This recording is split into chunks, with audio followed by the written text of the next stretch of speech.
सिर्फ 40,000 ब्रिटिश सैनिक और 30 करोड़ से ज्यादा भारतीय। फिर भी अंग्रेज लगभग 200 साल तक भारत पर कैसे राज्य कर गए? जब हम यह सवाल पूछते हैं तो यह सिर्फ इतिहास का नहीं बल्कि रणनीति, राजनीति, अर्थव्यवस्था और मनोविज्ञान का सवाल बन जाता है।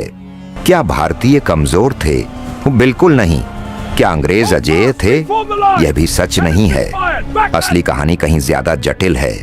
अंग्रेजों ने भारत को एक ही बड़े युद्ध में नहीं जीता, बल्कि धीरे धीरे योजनाबद्ध तरीके से कदम दर कदम अपने नियंत्रण में लिया। उन्होंने पहले व्यापार के नाम पर प्रवेश किया, फिर राजनीतिक हस्तक्षेप शुरू किया, फिर आर्थिक नियंत्रण मजबूत किया और अंत में सैन्य शक्ति से अपनी पकड़ स्थायी बना ली। जब 1600 में ब्रिटिश ईस्ट इंडिया कंपनी को व्यापार की अनुमति मिली, तब भारत दुनिया की सबसे समृद्ध अर्थव्यवस्थाओं में से एक था। बंगाल, सूरत और दक्षिण भारत के बंदरगाह वैश्विक व्यापार के केंद्र थे। अंग्रेज व्यापारी बनकर आए थे, लेकिन उन्होंने जल्दी ही समझ लिया कि व्यापार से ज्यादा फायदा सत्ता में है। 18वीं सदी तक मुगल साम्राज्य कमजोर हो चुका था। केंद्रीय शक्ति ढह रही थी और भारत कई स्वतंत्र रियासतों में बंट चुका था। मराठा, सिख, नवाब, निजाम, राजपूत सभी शक्तिशाली थे, लेकिन एकजुट नहीं थे। यहीं अंग्रेजों को अवसर मिला।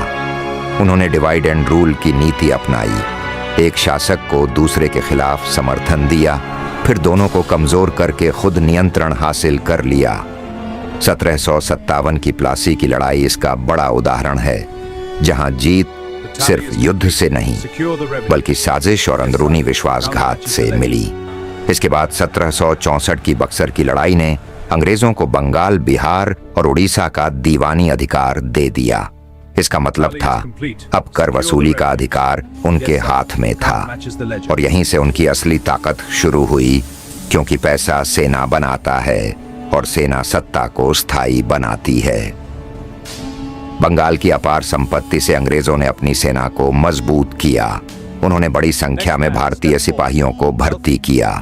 ये विडंबना थी कि भारत को जीतने में सबसे ज्यादा इस्तेमाल भारतीयों का ही हुआ। अंग्रेजों के पास आधुनिक हथियार, प्रशिक्षित सेना और शक्तिशाली नौसेना थी। यूरोप उस समय औद्योगिक क्रांति से गुजर रहा था, जबकि भारत तकनीकी रूप से पीछे छूट रहा था। इससे युद्धों में संतुलन अंग्रेजों के पक्ष में झुक गया। लेकिन सिर्फ हथियार ही कारण नहीं थे। अंग्रेजों ने प्रशासनिक ढांचा खड़ा किया, कानून बनाए, राजस्व व्यवस्था बदली और धीरे धीरे भारतीय अर्थव्यवस्था को अपने हितों के अनुसार ढाल दिया। सब्सिडियरी अलायंस के तहत भारतीय शासकों को अपनी सेना भंग करनी पड़ती थी और अंग्रेजी सेना पर निर्भर होना पड़ता था। डॉक्ट्रिन ऑफ लैप्स के जरिए ऐसे राज्यों को अपने कब्जे में लिया गया जिनके उत्तराधिकारी को मान्यता नहीं दी गई। यह सीधा युद्ध नहीं था, यह कानूनी और राजनीतिक कब्जा था। साथ ही अंग्रेजों ने समाज के अंदर मौजूद विभाजनों को समझा और उन्हें और गहरा किया। धर्म, जाति, क्षेत्र, इन सब के बीच पहले से मौजूद दूरी को उन्होंने राजनीतिक औजार की तरह इस्तेमाल किया। जब भी कहीं विद्रोह हुआ, वह अक्सर स्थानीय रहा। 1857 की क्रांति ने जरूर अंग्रेजी सत्ता को हिला दिया, लेकिन वह संगठित राष्ट्रीय आंदोलन नहीं बन पाई। अंग्रेजों की कमान एकजुट थी, जबकि भारतीय प्रतिरोध बिखरा हुआ। तो क्या अंग्रेज 200 साल इसलिए टिके क्योंकि भारतीयों ने लड़ाई नहीं की?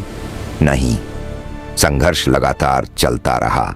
लेकिन जब तक पूरा देश एक साझा राष्ट्रीय पहचान और नेतृत्व के साथ खड़ा नहीं हुआ, तब तक अंग्रेजों की रणनीतिक बढ़त बनी रही। असली बदलाव तब आया जब 20वीं सदी में स्वतंत्रता आंदोलन ने पूरे देश को एकजुट कर दिया। एक लक्ष्य, एक आवाज, एक दिशा। अंत में सच्चाई यही है, अंग्रेज संख्या में कम थे लेकिन संगठित थे। वे आर्थिक रूप से मजबूत थे, तकनीकी रूप से आगे थे और रणनीतिक रूप से बेहद चतुर थे। उन्होंने भारत की कमजोरियों को समझा और उन्हीं का इस्तेमाल किया। और जब भारतीयों ने अपनी सबसे बड़ी कमजोरी, आपसी विभाजन, को पीछे छोड़कर एकता अपनाई, तब वही साम्राज्य जो 2 सदियों तक अटूट दिखता था, अंततः ढह गया। इतिहास हमें यही सिखाता है, किसी राष्ट्र की असली ताकत उसकी संख्या में नहीं, उसकी एकता और रणनीति में होती है।